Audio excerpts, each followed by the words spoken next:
Bismillahirrahmanirrahim. Assalamualaikum warahmatullahi wabarakatuh. Waalaikumsalam warahmatullahi wabarakatuh.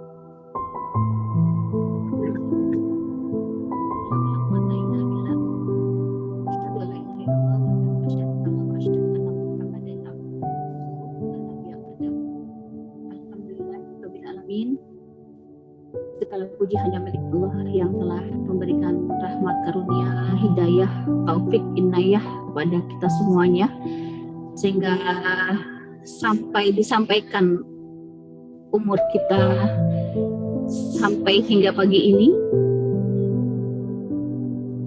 Dan semoga usia kita pun disampaikan hingga Ramadan yang akan kita jelang ya beberapa hari ke depan ini. Salawat dan salam semoga senantiasa tercurahkan kepada Rasulullah SAW, uswatun hasanah kita. Semoga kita senantiasa mendapatkan syafaat dari Rasulullah dunia wal akhirat, dan semoga Allah berikan kita keistiqomahan sehingga kita tetap di dalam circle kebaikan yang telah dituntunkan oleh Rasulullah SAW. Berkaitan dengan menghitung hari ya, tinggal menghitung hari kita memasuki bulan suci Ramadan, bulan yang penuh berkah, bulan yang istimewa ya. Tidak ada salahnya kita evaluasi ya kondisi diri kita, apakah benar-benar sudah ready kita ini menyambut segala hidangan istimewa yang datang dari Allah Subhanahu wa Ta'ala. Karena sejatinya perjalanan Ramadan itu lebih kepada kita sedang mengalami perjalanan rohani. Kenapa bisa dikatakan begitu? Coba kita ingat-ingat dan kita amati ya, bahwa betapa banyak orang beriman yang semakin meningkatkan amal solehnya di bulan Ramadan, sehingga lebih dekat dengan kebaikan di bulan Ramadan.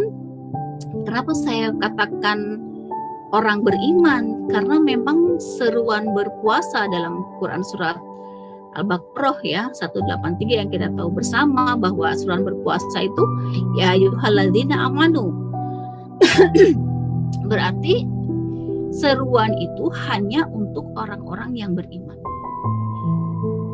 Ketika seseorang dalam kondisi jauh dari keimanannya atau dari mungkin sekarang nauzubillah sedang ngedrop mungkin ya keimanannya, sedang terganggu keimanannya, itu tidak akan merasa seruan itu buat dia, karena memang seruan itu adalah khusus untuk orang-orang yang beriman. Maka ketika ada getaran-getaran keimanan dalam dirinya dan mendengar ayat ini, maka orang yang merasakan itu akan sangat bahagia menyambut kedatangan Ramadan, karena ini sangat ditunggu-tunggu, sangat dinanti-nanti.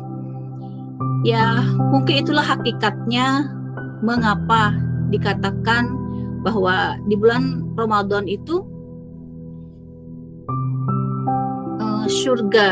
pintu surga dibuka lebar-lebar.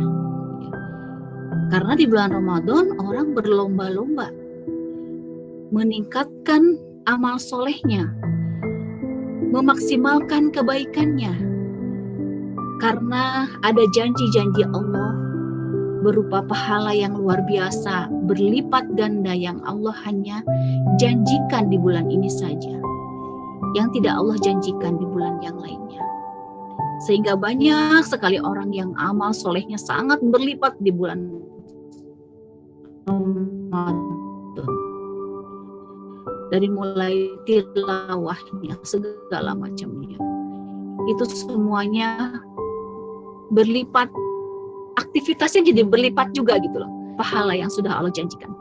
Akhirnya suasana Ramadan itu kental dengan kebaikan, sehingga membuat pintu surga menjadi terbuka lebar, karena orang banyak sekali meniti jalan-jalan surga di Ramadan ini. Kebaikan sangat kental di mana-mana terlihat. Kemudian kenapa dikatakan bahwa pintu neraka ditutup rapat-rapat. Karena betapa banyak di bulan Ramadan ini orang yang bertaubat, orang yang meninggalkan kemaksiatannya, kemudian orang yang didatangkan pintu rahmat dan hidayah di bulan Ramadan ini, karena memang orang-orang yang melaksanakan puasa itu benar-benar menjemput hidayah itu dengan cara melakukan kebaikan-kebaikan yang kualitas dan kuantitasnya sangat dijaga di bulan Ramadan. Karena begitu istimewanya, apalagi sampai ada yang namanya malam Lailatul Qadar ya, dimana ketika kita Allah takdirkan seseorang bisa bertemu dengan Lailatul Qadar, itu Masya Allah ya, pahalanya lebih dari 80 tahun kita beribadah. Dan Al-Quran pun turunnya di bulan Ramadan. Nah, makanya sampai sedemikian istimewa seperti kita sedang menyantap, dan mungkin sangat bodoh gitu ya, betapa naif dan bodohnya kita seandainya diberi hidangan kita santap gitu. Karena hidangan itu, nah karena begitu istimewanya, maka seseorang itu banyak yang memulai dengan mentafakuri seperti apa sih puasa kita kualitasnya di tahun sebelumnya. Apakah puasa kita masih sama saja dengan puasa-puasa di tahun sebelumnya, bahkan sama saja dengan waktu yang beriman betul-betul akan menyediakan ruang dan waktu untuk mentafakuri kondisi puasanya. Karena memang puasa itu memang sesuatu yang bertingkat, kualitasnya berbeda-beda, dan mempunyai level yang berbeda-beda di hadapan Allah. Ada orang yang berpuasa seperti orang pada umumnya berpuasa. Artinya hampir kebanyakan manusia berpuasa ada di level atau tingkatan yang pertama atau tingkatan puasanya orang umum, yaitu namanya puasa jasadiah, di mana hanya jasadnya saja berpuasa. Dalam arti pahala yang dia dapatkan hanya pahala dari menahan lapar, menahan haus, dan menahan jima di siang hari. Dan itu yang biasa dilakukan oleh orang pada umumnya, ya. Tetapi kata Rasulullah, ayo tingkatkan lagi level puasamu, tingkatkan lagi, naikkan lagi, agar di hadapan Allah penerimaan terhadap kualitas puasa kita lebih tinggi lagi, tingkat kemuliaan dan derajatnya.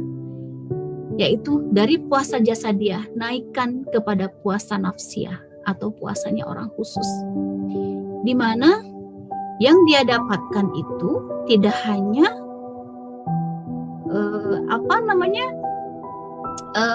pahala yang dari menahan lapar, haus dan jima saja, tetapi dia tahan emosinya karena dia sedang berpuasa. Dia jaga pikirannya hanya dari hal-hal yang Allah sukai saja. Dia jaga pendengarannya, dia jaga perkataannya, dia jaga langkah kakinya, dia jaga tangannya, semuanya, nafsiyahnya, perasaan dan kejiwaannya dia hadirkan utuh dalam keadaan berpuasa bersama dengan jasadnya. Sehingga dia betul-betul pada saat berpuasa itu adalah dia yang baru, bukan dia yang pada kondisi sebelumnya, tapi dia yang kondisi menahan seluruh organ luar, organ dalam, dan seluruh jiwa raganya untuk benar-benar berpuasa. Kita akan bisa mentafakuri seperti apa sih puasa kita sebelumnya. Ada di level mana sih? Karena dengan kita mentafakuri, kita bisa mengukur kualitas puasa kita, sehingga kita bisa tahu dari ini startnya kita berpuasa. Oh, ternyata ini yang harus diperbaiki. Oh, ternyata ini yang harus ditingkatkan. kemarin masih berpuasa, tapi ketika melihat komen-komen di medsos yang pedes-pedes, misalnya aku masih di tahun kemarin. Nah, kalau seandainya tahun kemarin masih seperti itu, ayo tingkatkan lagi tahun sekarang. Ketika itu medsos akan mengganggu kualitas puasa kita, ya sudah off dulu, off dalam yang pedes-pedes.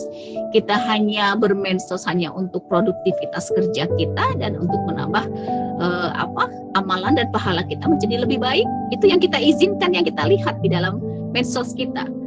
Nah, kalau masih kemarin masih seperti itu, masih kita sibuk ya menghabiskan waktu-waktu kita berpuasa itu dengan hal-hal yang kurang bermanfaat, kurang mendapatkan nilai, bahkan bisa mengganggu ini menjadi derajatnya saja, tetapi memberikan dampak. Setelah berpuasa itu kita seperti apa sih, ada perubahan atau tidak? Karena min qablikum la'allakum tattaqun, ya. Ternyata tujuan kita berpuasa adalah kita selama 30 hari ini melakukan perjalanan rohani, sehingga ending dari perjalanan kita sampai kepada terminal takwa, sehingga kita mempunyai ketakwaan yang lebih baik daripada sebelumnya. Kita akan, makanya di ujung Ramadan kita disebut dengan Idul Fitri, itu kembali kepada fitrah. Itu maksudnya ketika kita benar-benar dijaga tarawih kita, tilawah kita, Allah gugurkan semua dosa-dosa kita tanpa ada sisa. Dosa kecil, dosa besar, dosa yang tidak serasa, yang dirasa, dosa yang tidak kita pahami, dosa yang tidak kita mengerti, yang tidak kita sadari, semuanya Allah hapuskan total kalau seandainya kita benar-benar kualitas puasa kita terjaga di hadapan Allah. Nah, karena Allah hapuskan dosanya totalitas habis, akhirnya manusia bisa kembali kepada seperti apa dia dilahirkan, dalam keadaan fitrah. Fitrah itu tidak hanya fitrah menggenggam agama keislaman kita, tetapi fitrah dengan mempunyai kejiwaan dengan jiwa ketauhidan yang lurus dan murni kepada Allah. Fitrah kita adalah fitrah hanif, di mana mempunyai kecenderungan kepada kebaikan dan mempunyai kecenderungan untuk meninggalkan hal-hal yang bermaksiat dan keburukan. Nah, kalau di akhir perjalanan rohani kita dalam menjalankan puasa itu, jiwa-jiwa kita sudah berubah menjadi jiwa yang lebih bertakwa, yang tauhidan kita lebih lurus dan murni kepada Allah, kemudian amalan kita menjadi amalan yang lebih dekat dengan kebaikan, insya Allah disitulah puasa kita adalah puasa yang sukses. Tapi kalau selama 30 hari itu kelak tidak ada perubahan apapun dalam diri kita tetap saja begitu, pola berpikir kita tetap saja pola berpikir yang sifatnya lebih kepada duniawi orientasinya, tidak memikirkan sama sekali hal yang ukhrawi atau persiapan kita hidup yang abadi di akhirat misalnya. Kita masih mudah sekali untuk melakukan maksiat. Bahkan di bulan Ramadan tertahan untuk kita tidak melakukan maksiat. Ketika Idul Fitri, wah jor-joran malah seperti itu. Ini dipertanyakan ini. Mungkin puasanya gatot atau gagal total gitu ya. Tidak membekas apa-apa sama sekali ke dalam perilaku, pola berpikir atau amalan dan bermuamalahnya. Dan kualitas pahala ya, kualitas puasa yang ketiga namanya kualitas puasa, yaitu puasa kolbu. Di mana puasa kolbu ini adalah benar-benar puasa dengan level tertinggi. Ya entah mungkin walaupun itu kita baru cita-cita kita gitu ya, tapi paling tidak kita kalau sudah tahu ilmunya, itu cita-cita kita bersama bisa menjadikan puasa kita benar-benar adalah puasa kolbu. Walaupun mungkin itu selama ini hanya bisa dilakukan oleh para salafus soleh, ya mungkin Nabi dan Rasul atau para tabiin gitu ya, para Nabi dan Rasul, dan juga orang-orang yang para wali misalnya kayak gitu. Tetapi jika kita tahu ilmunya, tidak ada yang mustahil. mungkin saja kelak akan Allah takdirkan kita bisa menjalani namanya kualitas puasa kolbu, di mana kolbu kita, di dalam kolbu kita yang kita izinkan hanya Allah saja, karena hanya Allah di atas segalanya. Pikiran kita, perasaan kita, semuanya mengarah kepada kondisi kalbu kita yang isinya hanya ada Allah saja. Dia tidak izinkan hal yang lainnya di dalam dirinya.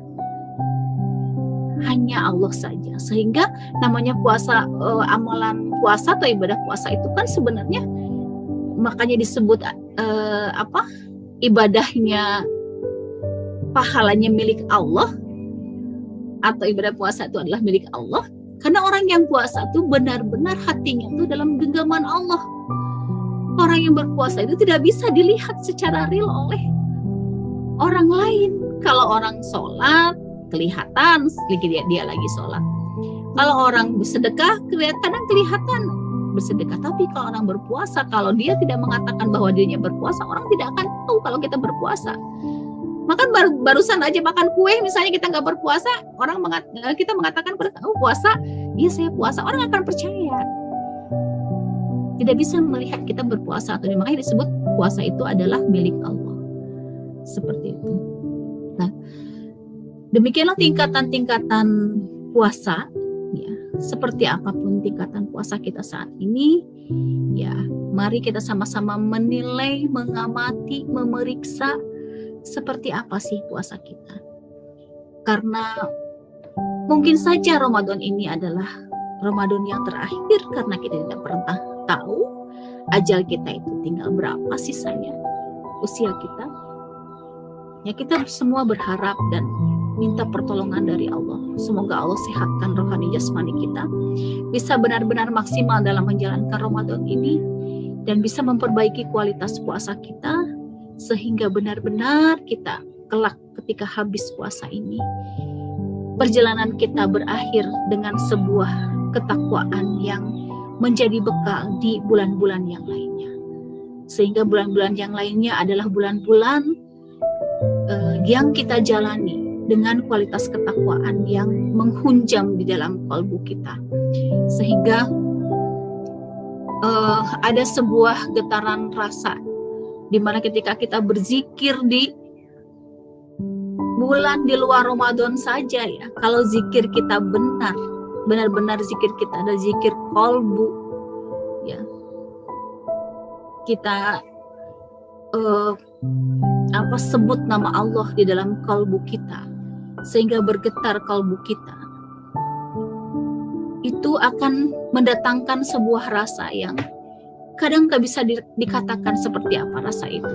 Tapi ada sebuah sikap mental untuk kita berhati-hati dalam berperilaku, berhati-hati di dalam melakukan perjalanan bisnis atau segala macam. Semuanya seperti dijaga, ditolong, dan dilindungi oleh Allah untuk senantiasa dalam circle kebaikan. Maka ketika saat ini kita dikumpulkan oleh Allah bersama dengan orang-orang yang lebih dekat dengan kebaikan, itu adalah rizki yang sesungguhnya, rizki untuk rohani kita. Jasmani kita berupa mungkin orang berpikirnya lebih kepada rizki itu adalah materi, uang yang banyak, punya mobil, punya sebagainya. Tetapi sebenarnya rizki yang sesungguhnya adalah rizki yang bisa memberikan ketenangan kepada batin kita, kebahagiaan kepada rohani kita, dan bisa menghadirkan getaran-getaran keimanan yang nanti akan bisa membawa kita kepada keselamatan hingga ke akhirat nanti, dan kita bisa membawa kepada ujung usia kita seperti ya ayyuhal nafsul mutmainnah, yaitu dalam kondisi jiwa yang tenang, dalam kondisi husnul khatimah. Seperti itu. Mungkin seperti itu teman-teman untuk hari ini.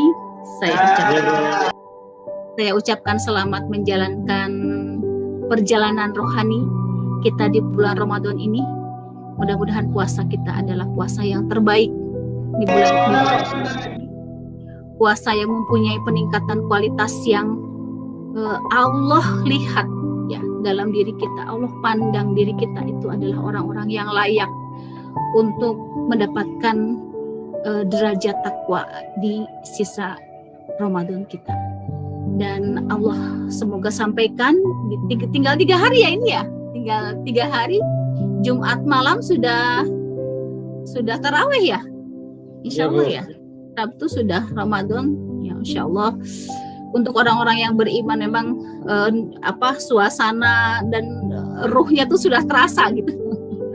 Sudah terasa ini detik-detik menjelang Ramadan itu suasananya seperti sudah ada di dalam dada ini untuk menyambut, dan ya betapa ini mudah-mudahan bisa menggetarkan hati kita semuanya sehingga kita kelak tidak hanya dipertemukan di dunia tapi Allah kumpulkan kelak di akhirat nanti di surganya Allah. Mungkin seperti itu dari saya untuk hari ini. Iya, Bu. Semoga bisa menghadirkan cas ya di dalam batin dan rohani kita sehingga kita bersemangat menyambut hidangan Allah dan bersemangat termotivasi untuk memaksimalkan di setiap waktu-waktu di dalam bulan Ramadan ini. Wabillahi taufiq wal hidayah wal afu minkum. Saya mohon maaf lahir batin ya pada semuanya. Wal afu minkum. Assalamualaikum warahmatullahi wabarakatuh.